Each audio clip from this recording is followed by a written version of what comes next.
Welcome to Dividend Talk, podcast episode 54. Fresenius Dividend Stock Review.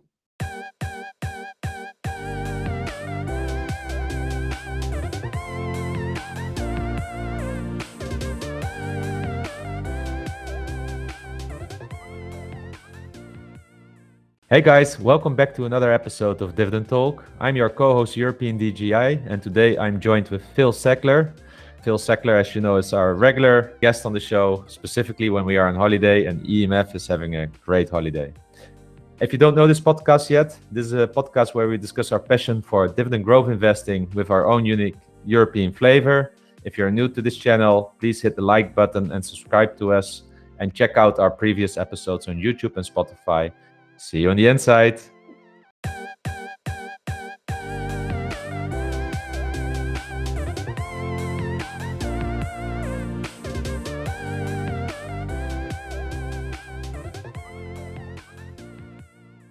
Hey Phil, welcome back. Thank you so much for being our co-host today while EMF is enjoying his very well deserved vacation. How are you doing? I am doing great. Hello, EDGI. Great to be here. And yeah, I gave you my word the last time. Whenever you need me, I'm here. Oh, super. I really feel like you're already making us the Three Musketeers. So good. Thank you. Hey, like you know, we always start with the news of the week. Is there anything that caught your attention this week? Yes, definitely. And I'm also interested what you say about it, because you are Microsoft shareholder, right? That's correct. What do you say about the new Windows 11 release? I mean, to be honest, it came out of the blue for me. I did not see any big event, no hardware announcement. Just suddenly, Windows 11 will be there. Yeah. And yeah. So I don't know about the details about it. I'm just so biased, you know, that everything they do turns into gold at the moment. So I'm really happy with the company, and if they feel they need a Windows 11, they need a Windows 11. I'm a little bit surprised by it in such a way that I was thinking that they stopped thinking in these kinds of names and numbers, like it will be like Apple, a continuous update. So, but I would need to look into the details what this really is about. If it's just an update, then it's perfect. But if it requires people to reinstall their whole laptop or something like that, I would be a little bit disappointed, because I thought that they left that era behind them. Yeah, to be honest, I also don't fully understand the details. I mean, there will be some new features for sure. Apparently, you will be able to run Android apps on your Microsoft or your Windows installation. There will be now a new start menu. The icons will be in the middle of the taskbar versus in the lower left corner. So certainly interesting, but yeah, why a new Windows version? I also don't get it, to be honest. I somehow got used to the fact that you just have Windows 10 and get your frequent feature updates without big hassle of a new installation. So yeah, let's see what it brings. Yeah, well, I'm sure that Satya Nadella thinks about us as users and consumers of this software. So I'm sure that he wouldn't take such a decision lightly if it's really something new. So maybe what I really caught my attention this week is like the S&P 500 is again at all-time high. I mean, they're having an all-time high every day, yeah, because it's simple. If you're at all-time high, that keeps on going, but it's every week in the news, right? And sometimes I'm wondering, like then what is this then compared to the European stocks 50 index? Because this one, the stock index, is now there at 4,000, but it was also at 4,000 in 2000, yeah, and actually in 2000 it was at 5,000. So if you look at the price chart of the European equivalent, let's say of this, it's gone nowhere over 20 years. And this is really interesting for me. Like, is it just America that is so much better in business execution? Because we have some really nice, great companies, right? And these are the top 50 companies of Europe. Is it that? Yeah, what is it? Do you have any thoughts about that? Well, I looked into this topic some months ago, and some economists actually see a little bit of parallels, with the development in Europe, what you had with Japan some decades ago. time of boom is a little bit over, weak secular trends, not a big population growth.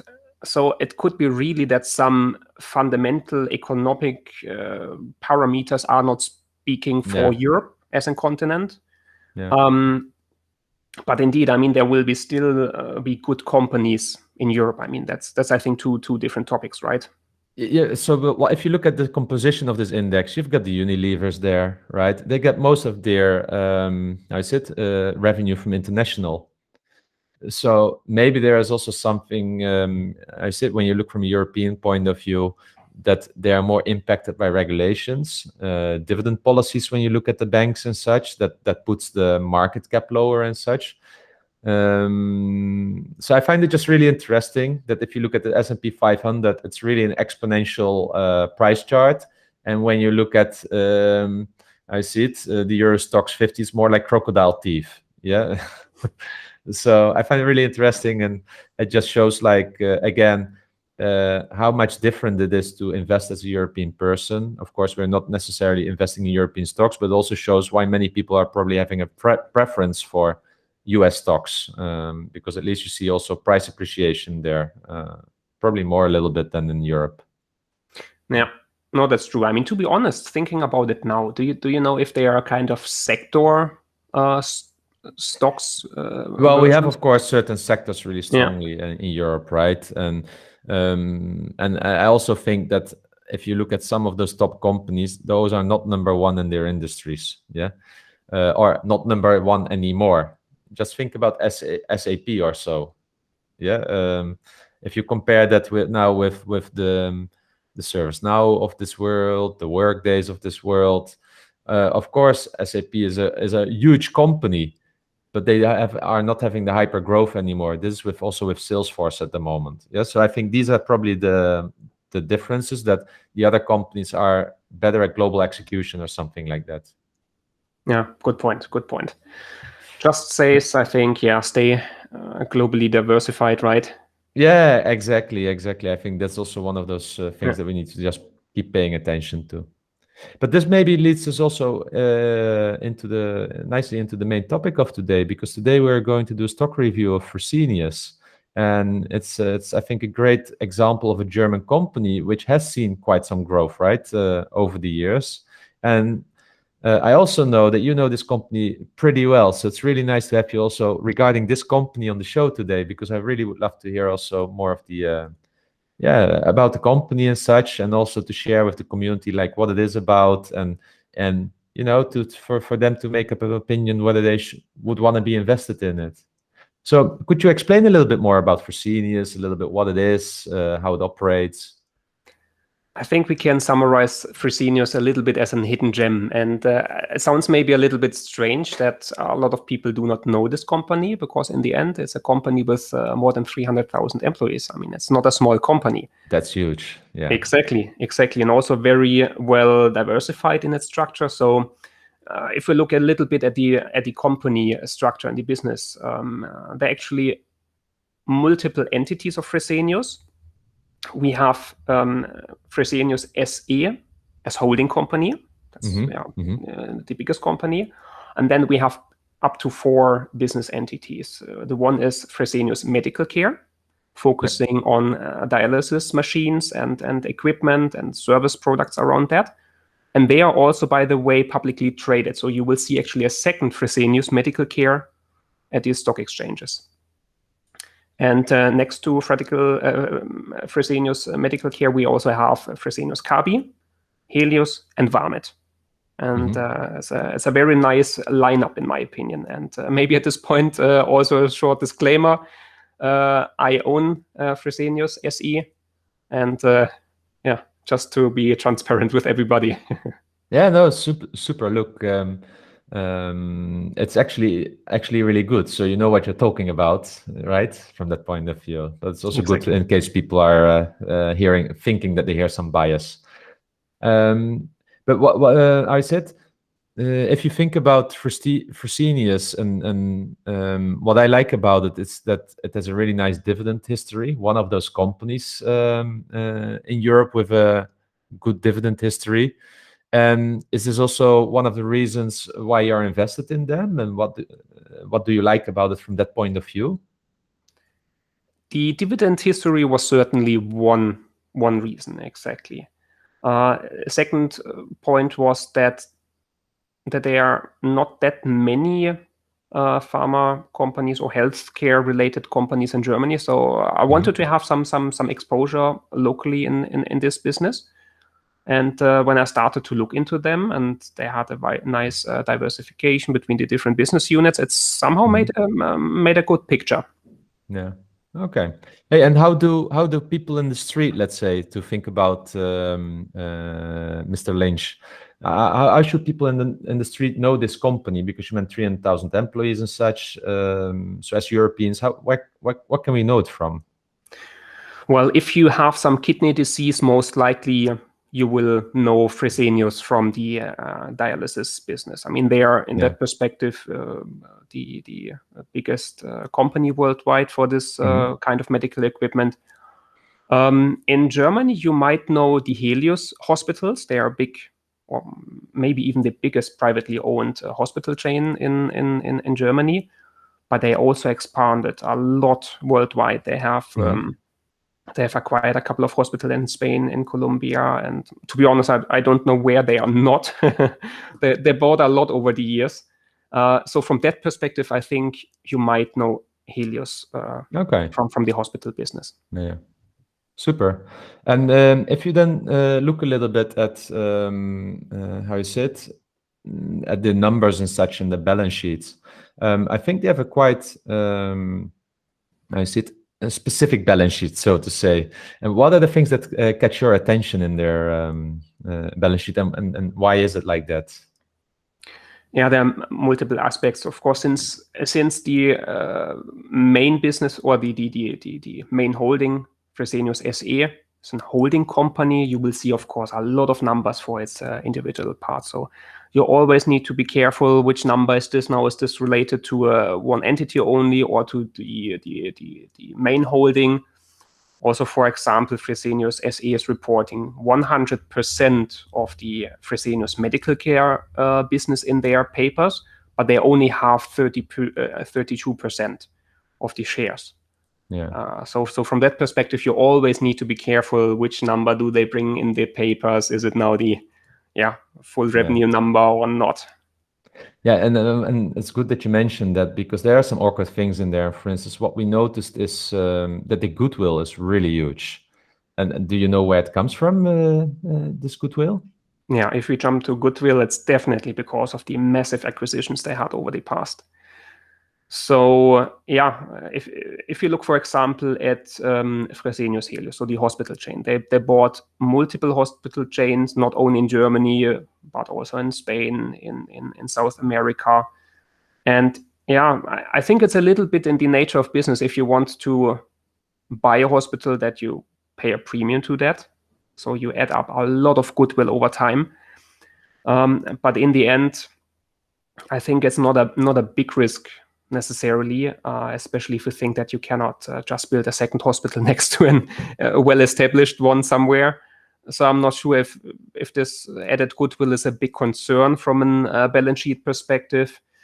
Because they effectively buy stable cash flows, right? Exactly, With this, exactly. and so the return on so the return on investment is probably really the biggest here, and then the goodwill is probably of less thing, because otherwise it is about talking about is the hospital bankrupt, right? And then if you want to sell the hospital itself, the building, I can imagine that the building and those assets as such are maybe not so much worth as having the whole hospital there in the neighborhood, in the location, for the patients, right? This whole intangible thing is what creates the cash flows. Exactly. Yeah. Cool. And then what we also noticed is, if you go into the balance sheet on the liabilities part, right, that their liabilities, their debt has been reducing, their long-term debt. At the same time, they have been issuing more bonds, but it doesn't even equal it out yet. In general, the debt has been decreasing, but at the same time, also the goodwill. So what I liked about it is that you see the stability in the write-offs going a little bit in comparison with the deleveraging, so that in the end you have kind of a stable picture on the balance sheet. Yeah. And then if we look at more like the company growth, if we look at the income statement and such, anything there that catches your attention? Yes, Fresenius has a very stable growth over the last year. I mean, we have to certainly say that growth slowed down compared to, let's say, 2017, 2018. That's also something later when you check the long-term stock chart, that you see that there's actually a nasty dip, and that it does not look very promising. But in itself, I mean, the hospital business is very stable. The Fresenius Kabi business with infusion material or drugs, very stable, also increasing. Free cash flow is also increasing, stable margins. So I mean, overall, it looks like a very well-run company, very efficient, stable growth. But indeed, you cannot expect now 30-40% growth numbers in a business like that. But I think that's also pretty normal. I mean, if you have a well-established hospital, it's not that you can expect next year suddenly 20% more patients, right? Yeah. And then that's interesting because you touched a little bit also on the share prices and such. We've seen that it was trading really high, I think 2 years ago. And it almost reduced 30-40% in share price. Do you know the reason for it? First, why it went so high, and secondly, why it came down? Is it just like speculation in the market, or is there really news behind it that led to this? Yeah, I think before 2018, the market was used to good growth numbers. That was also the time, when the dividend was increased in big steps. But suddenly in 2018, they brought two reduced warnings or reduced earnings out. End of 2018, they also had a failed acquisition with Acorn, an US-based hospital chain. So a lot of things came suddenly in the second half of 2018. I also looked back to some speeches of the CEO in 2018 or beginning of 2019 to be more precise. And he said like, okay, I think we lost your trust. We need to rebuild that. And he back in the days even said he bought more stocks with his variable salary or with his bonus. So he is still fully committed. The management is still fully committed. And that was then also in the end for me the reason to have initiated the position in the low 40 euro range in 2019, and why I then also added up in the COVID dip 2020. I mean, the hospital business, of course, had been impacted by COVID. I mean, a lot of surgical things could not have been done. They needed to keep beds empty for COVID patients. I mean, they were really at the front line from that perspective. But overall, the business is still pretty stable. Yeah. So it's interesting that you say this about the CEO, because it was the same that the Bayer CEO was saying, right? We need to regain trust, rebuild trust. Yes. And I guess there the Monsanto deal is just the worst acquisition in the history of Europe, probably. So it's probably not fair to compare Fresenius to such kind of event.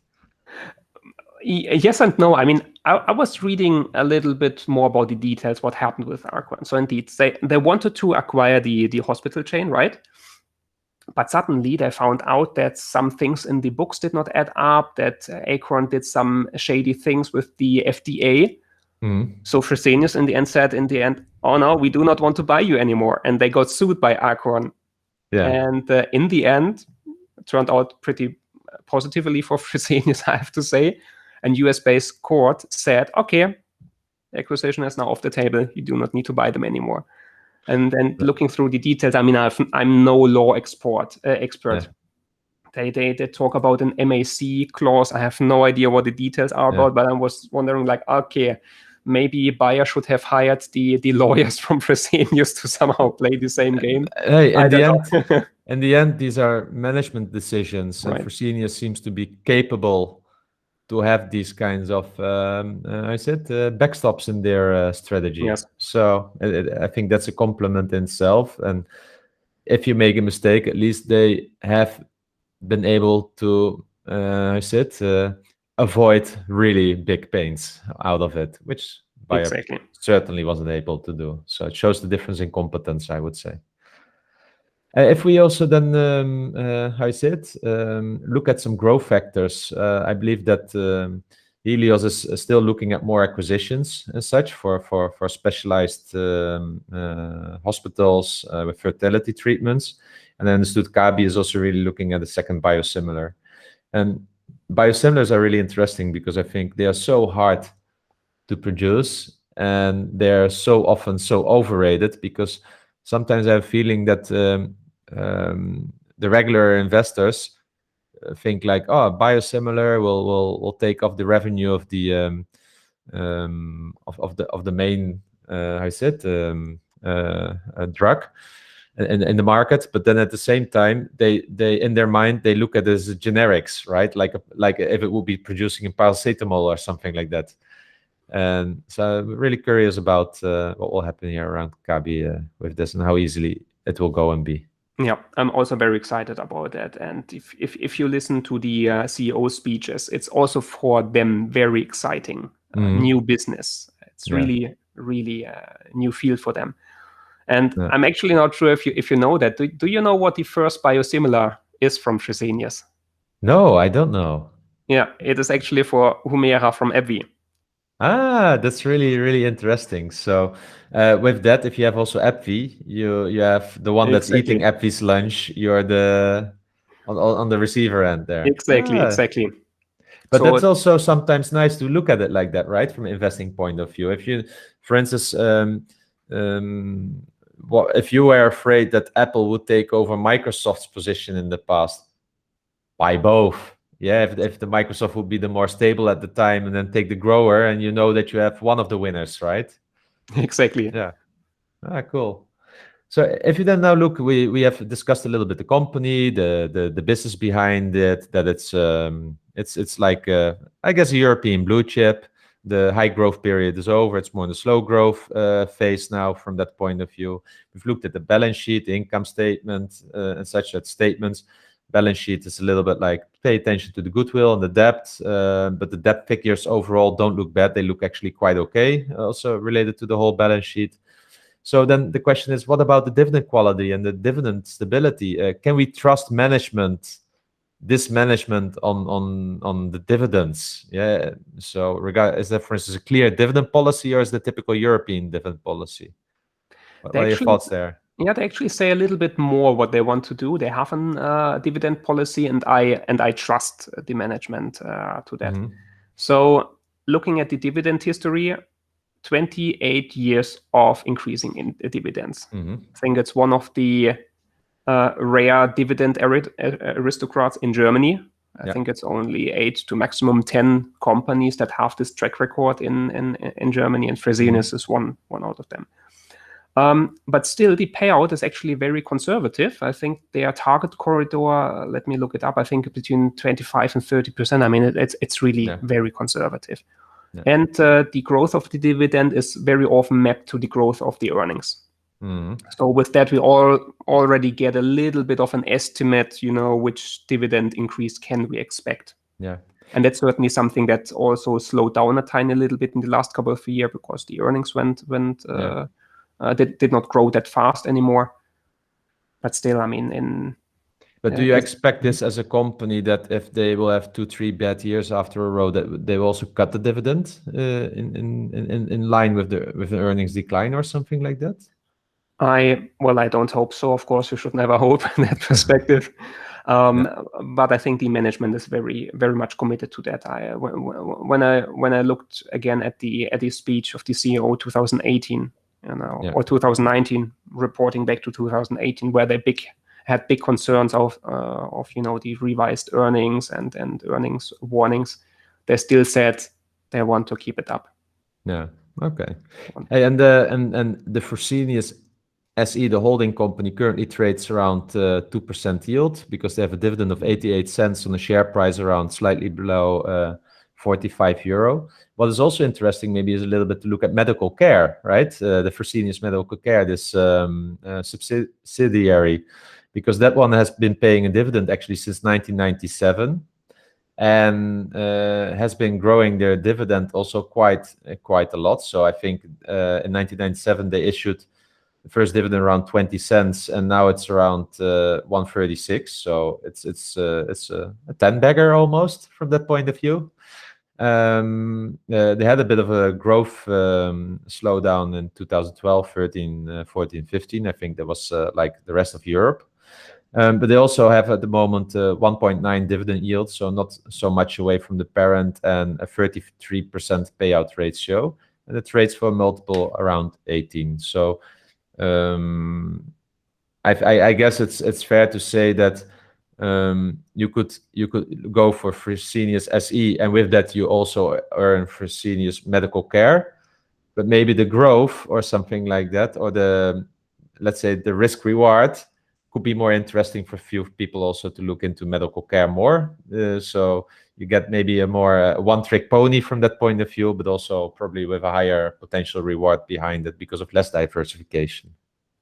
I think that summarizes it's very well. So Fresenius Medical Care is indeed biggest company for a dialysis business, but they still have some nice growth vectors. They launched, if I remember it correctly, a very cost-optimized, cost-competitive dialysis machine for Asian countries, for example. But they have indeed a different growth vector for the Western Hemisphere, where they rather shift from hospital treatment to home dialysis, for example. Yeah. Of course, that's especially now also in the COVID time, I think, interesting. You do not want to go necessarily to a hospital if you don't have to. But yeah, people with kidney diseases need to go. So it's actually super. an interesting business indeed. But I personally feel a little bit more comfortable indeed with the SE business, or the hospital part in it as well. Yeah. And the Kabi business. So to conclude, my personal opinion is like 2% yield. It's interesting.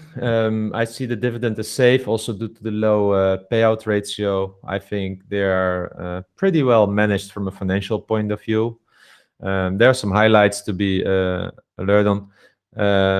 And actually, I need to update the Noble 30 index. So definitely Fresenius belongs in there. So I hope in the upcoming week some time to do a post about it and to give it its place that it deserves. Yay. And then how about you? What is your final summary about Fresenius? If you think about people that would be considering it now, is it something that you find interesting, or actually not at the moment? Yeah. No, I mean, for the current prices, as always, something you need to look into. I felt a little bit more comfortable with the lower 40s price tag that we had some time ago. You get indeed a solid 2% dividend yield, double-digit dividend growth rate. Looking back, I mean, that in itself looks good. But indeed, with the debt and goodwill structure, I mean, yeah, you definitely need to look into that if you're comfortable with that. Yeah. Okay. But other than that, very nice and diversified business in different segments in the medical sector. Yeah. Super. Okay, so that concludes then Fresenius. I hope the listeners enjoyed this one to discuss again a European stock and go a little bit deeper into it. But now we also go to another special section, which is called the listener questions, and usually are first. But today we have Engineer My Freedom as the first listener question. And he is asking us, what is the one investment decision you would have done differently this year? Any thoughts there from your side? Definitely. I mean, if I could turn time back a little bit, I would have a more consistent investment schedule. Let's put it that way. Yeah. So you have a feeling that you are... Yeah, so you're feeling that you were under-investing, I guess. Yes, definitely. I was very reluctant in the beginning of the year. And of course, looking back, it's always easy to say should have, could have, would have, right? But I think especially from that perspective, it's just important to invest regularly. Yeah. So my look back here is that I should have bought more Ahold. I bought quite a bit actually, and I didn't want to spend too much cash on it further at that time, thinking I did already enough. But I wonder why didn't I use my option strategy? I could have sold a put option to fund a call option so that it would be cost neutral, and then thinking like, okay, you know what? Or I buy it for 20% lower, or I buy it for 10 or 20% higher, like half a year later, like now, and I would still lock in kind of the price from that time almost. So I wish I would have done that at the time. So yeah, but this is what investing is. Yeah. Exactly. So the next question is from Nineok, and he is asking us whether we follow GlaxoSmithKline, GSK, because they have announced their future dividend policy also related to the new company. I believe that they're spinning off. Any thoughts around that from your side? Definitely. I followed GSK over the last couple of months. I mean, certainly spikes out if you see the dividend yield in the 7%, 8% range, what it was a couple of weeks ago. And they already announced this a spin-off last year, or that there would be happening something like that. And indeed, last week we got the firm details what will be happening. Yeah. And especially for the dividend policy, it means next year, if we combine the, let's call it new GSK plus consumer health business, the total dividend of the two elements will be only 80% to the levels that we have this year. So with GSK, you will definitely get a dividend cut. It looks a little bit similar to what we have with AT&T, right? Yeah, We'll soon exactly. have a spin-off, or the company splitting off some business entities, and the new dividend will be lower to the dividend that we have that year. Yeah, I mean, if you're a GSK and shareholder, and depending on the income, I think this is really, really not nice. But I understand why GSK does it, and I actually also understood why AT&T does it. Always the question is like how management was communicating, right, around this. So yeah, to all the shareholders out there that will need to take a 20% cut on their paycheck, feel with you. Definitely. Exactly. And to be honest, I have to say I was hoping that the stock price would go down a bit after this big announcement. Actually, it did not. Not significantly. For me, in the overall investment strategy, it would be nice to have another UK-based company. I'm not sure if I like the medicals or the new GSK part better, or the consumer health. But yeah, I still keep it on the radar. The change will be next year, so there's enough time to make the decision. If I want to get engaged with both companies, then I can still buy the let's say the old GSK. And otherwise, I will see it over the year. I still have it on the watch list, certainly. Yeah, super. Okay, so the next question is from Chris. Get vaccinated. He is asking: is the right play to put higher yielding stocks inside a retirement account while keeping lower yield more growth outside, or should I think in total return? He's saying it's from the from the United States, so 15% dividend tax outside the retirement accounts. I think this is an interesting question. So we just opened a retirement account here. So this is really about tax efficiency investing, right? Tax efficient investing. And if you have a certain amount of money that you can put in your tax account, but besides that, you will need to invest more in in a normal account, then I would definitely put the higher yielding stocks in the tax-free account, because you have less impact from the dividend tax. So I would definitely follow that approach then, and have the more low yield, high growth into your open account. That's how I would look at it, and that's how I'm looking at it as well, because you just benefit from all those dividends being not taxed. Okay, and then the last question from today is from Rafa, and he is asking, what would you prefer to own, Nike or LVMH, Louis Vuitton? And he says you can only choose one and dream that you can get it at fair value. Which one would you choose, Phil? I think it would be LVMH. It's a big company, a lot of brands, a lot of history with the brands that you cannot just copy. Well diversified. Yeah, just from that perspective, I most likely would buy them. And a great CEO, right? Really great CEO. So I think he's one of the richest in the world, right? Yeah, that can be. Yeah. That can be. And there was also recently some news that they want to work together with Google. Was it like that? The new digital strategy? I only heard it at this side. Yeah. There was something in the news about them and then tech stock. Yeah. Now, so for me, it's definitely Nike for the simple fact that I think Nike has the youth on their side, and still now the youth prefers Nike brands, yeah, the Nike shoes and everything. So it's for me so powerful. And with Louis Vuitton, it is always for me a bit in the luxury category. But anyone wants to own Nikes. Poor, rich, everyone wants Nike. So I think from that point of view, I would go for Nike at fair value. Definitely, I would go full in. Definitely.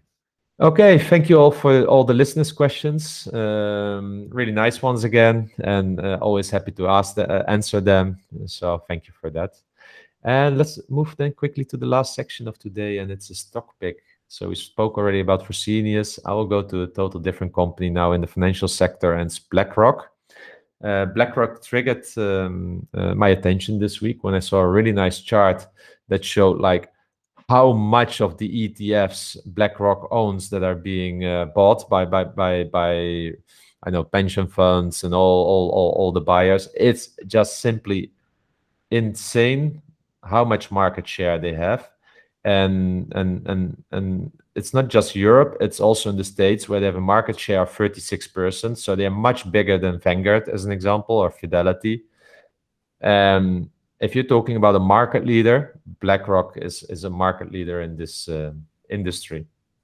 It trades at the moment around $875. It has been stable growth, nothing like no zigzagging or something like that, just more like with the market. And what I also like about it is they have a 17 years dividend growth history, yielding currently around 1.9%. It's for me always on the low end. It doesn't add to my screener. However, the 5-year dividend growth rate is slightly above 11%. So this is for me such an example of a company which is low yield, high growth, but which is interesting enough, because if you then really think about it, getting as quick as possible to a 10% yield on cost is achievable still with this yield if they can keep up the dividend growth track record. Payout ratio is 44%, so they should have room for growth. It's just a company for me that I like a lot. I think people should still do their homework going into the financial statements and such, but it's a company in the financial sector that caught my attention, and that I might go a little bit deeper into it to start building my understanding. Like, is this the one that I could have in my portfolio? Because it seems to be like the Microsoft or the Apple of the industry. Yeah, the stock price. Wow, $870. Do you see there any issues building up a position? Because I mean, it's not that you can slice it in nice parts. I mean, it's immediately $800, $1,600, $2,400, right? And it only gets worse over time, I guess. No, I don't have issues there because my monthly contribution to the stock market is more than that. So for sure, I could buy one share every month if I wanted to. So no, I don't have issues actually with that. I would have issues with Amazon or Google, but not with BlackRock. But I understand your point. The stock split would make it easier for people earlier on in the journey, because if you would have asked me in the first month, I would have probably not. I would have shied away from it. And then also, if you can't buy fractional shares, so yeah, it would be good for them then to do a stock split. Yeah.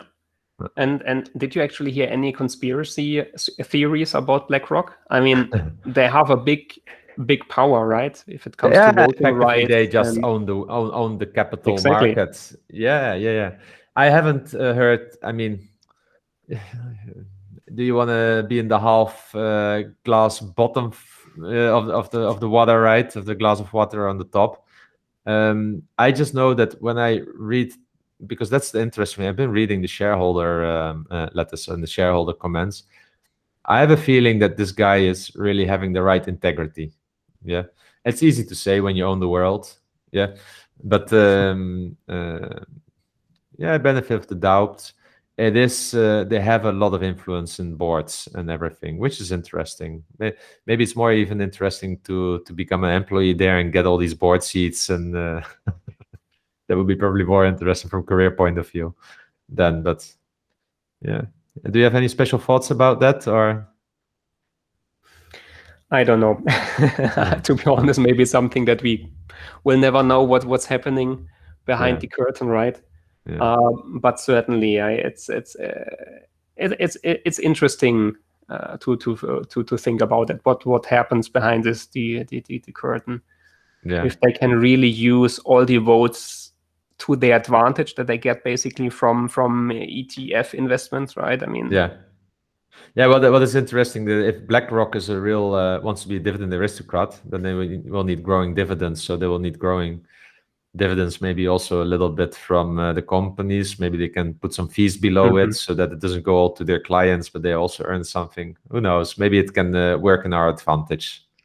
exactly. Super. Hey, we came to the end of the show, Phil. Thank you so much for joining me today. I think you allowed EMF to have a great camping trip this week, I believe. So thank you so much for always being with us. I'll treat you already as one of the Dividend Talk sidekicks or members. I don't know how to call it, but thank you so much It for was a today. great pleasure, certainly. Thanks a lot. Super. Well, to all the listeners in Europe, I mean, I think it's all over the place. It's great weather. The summer's really hot and starting.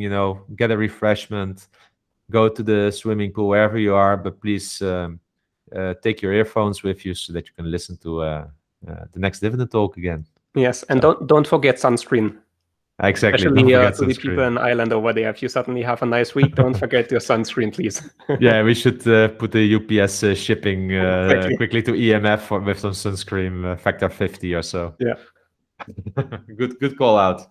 Okay, guys, all have a great week and see you at the next Dividend Talk.